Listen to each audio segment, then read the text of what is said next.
Hi and welcome back to Garden Ninja and my January update here at Garden Ninja HQ. Now January can be quite a glib month, and when you turn on the TV or you pick up your phone, all you're fed from the media is doom and gloom. Lose weight, change your life, divorce your partner, meh! Not from me. January in the garden is a really exciting time. So today's guide is going to show you what you can be doing in your garden for free to help boost your mood and avoid all those naysayers. So come on, let's get cracking.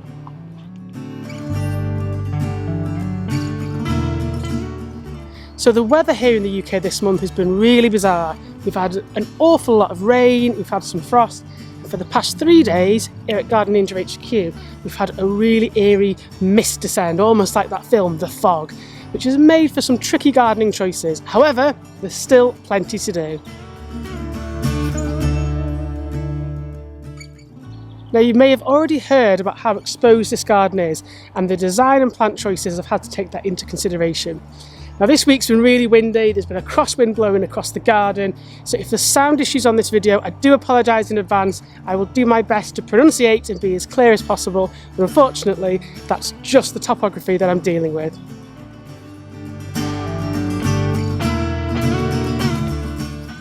Now today's an exciting day because I'm going to be planting one of my all-time favourite trees, which is a liquid amber, also known as an American sweet gum.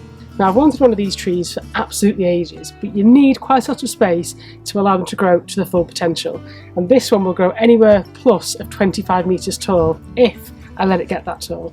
Now this one is a cultivar called Wurpelston, which is slightly smaller than the native American sweet gum. And the benefit of having these types of trees is their autumn interest. So in autumn, the leaves turn from green to a blood red, and they're really vibrant. Now they've got maple-like leaves that look like sort of big handprints, and it's really going to light up the garden. I found a space where it's going to go in the exploding atom garden, because as I've stood back and looked over the exploding atom garden in the winter months, I've noticed there's a gap that really needs something there to help keep your focus in the garden. So when I tell you that garden design really happens in the winter, it's true, because you can look out over the bare garden and find out exactly what's missing and what's worked so far. So I'm going to be planting the liquid amber behind me, in between the medlar and the last exploding atom border. And what it's going to do is help just break up some of that view, because at the moment it feels really exposed, and I think by having a larger specimen there in the background, it'll help draw my eye further into the garden.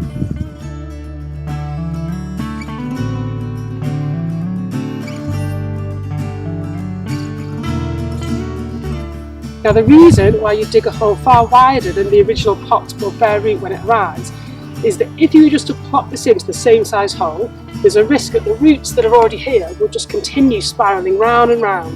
And what you want to do is to encourage them to root outwards, for it to anchor the tree and to start to send out roots for nutrients and water when it starts to grow. So it's always a case of plant in a wider hole but not a deeper hole. Well, I'm just taking off this turf very crudely, and I can use that on my turf mound.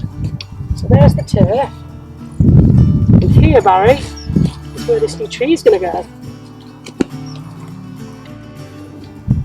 Now it is winter, the ground is very wet because it's been raining a lot, but actually that's going to work in my favour, because a new tree always needs plenty of moisture for it to get established. So winter's a good time because the tree is dormant and the ground is moist. So you've got the perfect conditions ready for spring. Now when planting a tree, you need to make sure that you're planting it at the right depth. You don't want to bury the main stem or trunk too much. If you do, it may rot and die, especially if it's a grafted tree. So I'm going to plant this at pretty much exactly the same level as the soil that's around the roots at the moment. But I'm going to dig the hole at least 1.5 times bigger than the original pot. So I've dug my hole here, and as you can see, compared to the tree, it's probably got the same depth again all the way around, so the roots can expand, and I'm going to tussle them off a little bit when I put it in now. So we're going to carefully unwrap this, and you'll see already, look at those roots. So this isn't a bare root tree, this is basically the same as a container tree, but it's wrapped in plastic that I can then recycle rather than plastic plant pot. And you'll see there that the roots are all near the surface. You get a good look at that. All those little yellow roots there, all fresh, some at the bottom. So before I plop it in, I need to loosen that to encourage them to grow out. Watch out, Barry.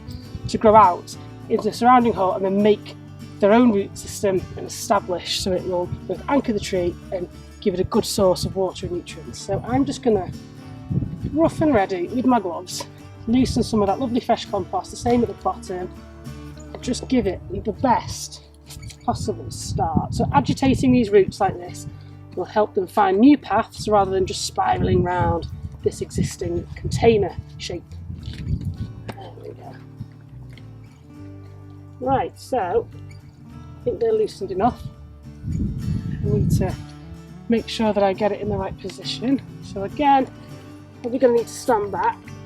There's a rock. And take a look. Come on, Barry, let's stand back. So I'm happy with the position of the liquid amber.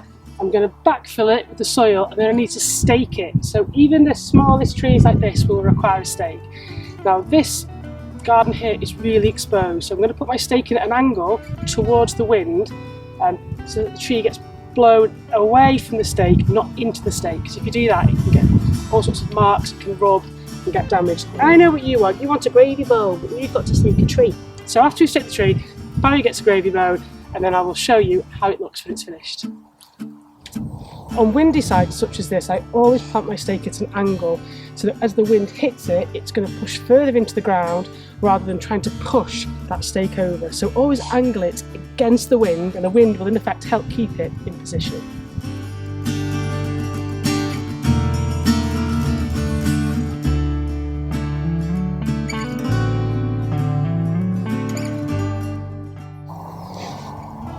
Perfect, so I can now tether this with the tree tie to there, and it means that these branches aren't going to hit this because they're always going to be flexing that way.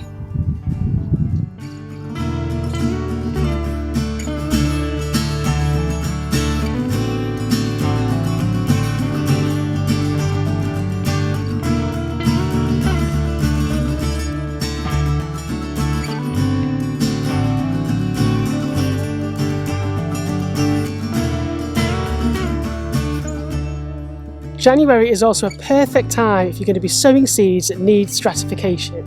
You might be scratching your head thinking, what on earth is seed stratification? It's just mimicking nature's natural ebb and flow of temperatures from winter to spring. And some seeds need this to be able to germinate. And one plant in particular is sweet cicely. Now I tried to direct sow it last year in the garden, but it just simply didn't germinate. So this year I'm going to follow the seed stratification technique of sowing it early in January, putting it under a cold frame where it'll get really cold, and as the spring comes through, germination should then be triggered. So I'm going to walk you through how to stratify seeds now using sweet cicely as the example.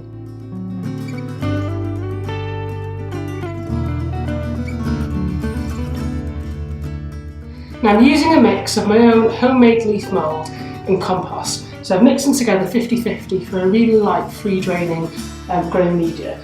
Now because these seeds are going to be in here for a couple of months, I'm not too bothered that it might be a little bit nutrient rich for them because they're going to be a real slow burner. So as I water them, some of those nutrients are going to leach out.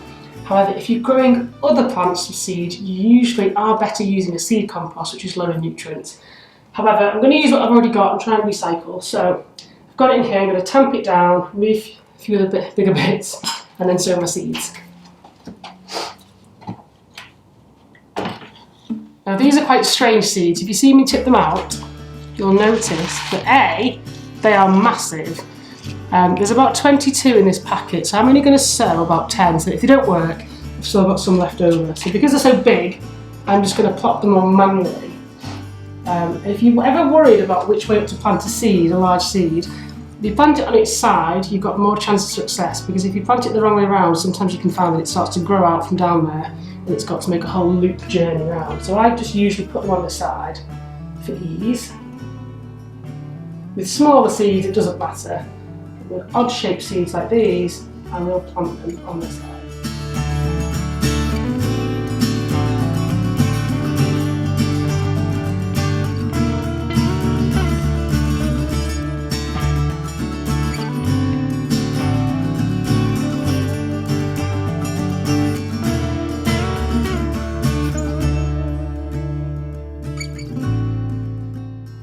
So there we have it, my January update here at Garden Ninja HQ. My advice for you would be to turn off your TV, ignore social media and anything that's going to bring you down, because January really is a month for quiet reflection and development in the garden.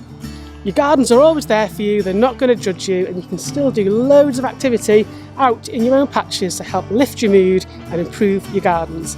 If you've liked this video, why not subscribe to my YouTube channel? There are loads more garden design hints, tips and hacks. I've been Garden Ninja. Get outside and enjoy your garden. Happy gardening.